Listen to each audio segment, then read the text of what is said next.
One of the things I love about high-speed blenders is that you can throw a piping hot soup together from raw, fresh ingredients. I'm gonna make a really classic carrot ginger soup that's gonna taste like it's been sitting on the stove and simmering for over 30 minutes. One thing I love about this new KitchenAid professional grade blender is that the thermal control jar works with the soup setting to heat soup in less than 5 minutes. So I'm gonna start with about 3 cups of vegetable broth. You can use, chicken broth if you like. I'm gonna pop in some pretty big chunks of raw carrot here. Because this is the most powerful blender, it's just gonna pulverize these things in seconds. So I've got about 4 cups. I'm gonna sweeten the carrot with a half a green apple. It just brings out the natural flavor. When you're making your soups at home in the blender like this, you don't want to put too much onion. You want that beautiful middle note, but if you put a ton of onion, it's just going to be a little too pungent. So I've got probably about a tablespoon of shallot. I'm going to add a bit of ginger, so just a couple of pieces. It's probably about a teaspoon. 1 clove of garlic, you could add 2 if you like. I love cilantro in soups like this. Just a 1/4 cup is the perfect amount just to infuse a little bit of flavor.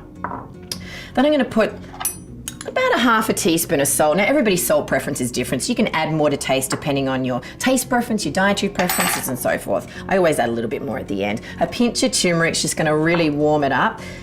And a little pinch of cayenne pepper is going to add a fabulous backhand kick. And I always cream my raw soups with a little bit of avocado. I'm going to add a half an avocado, but everybody likes their soup differently. This is going to yield a really light, refreshing soup. If you wanted a thicker, heartier soup, you could add in a whole avocado. It's not going to change the flavor at all. Now I'm going to stick on the soup setting. I'm literally going to let the blender do all the work for me. And because the base is so sturdy and the lid is on very securely, it's incredibly stable. So I don't have to worry about it rocking, as it's blending away.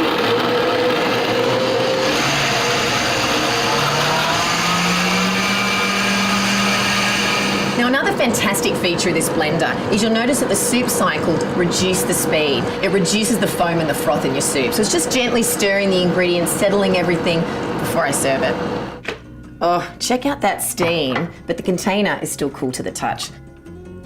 Beautiful, rich, smooth, delicious soup.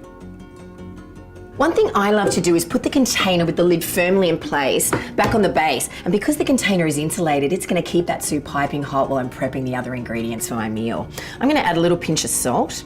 And I always love to add just a splash of lemon juice to lift and brighten the flavors. I want to see what kind of soups you're making. So tag me using the hashtag #TheBlendedLife, and you can find more easy, delicious recipes like this at blendwithkitchenaid.com.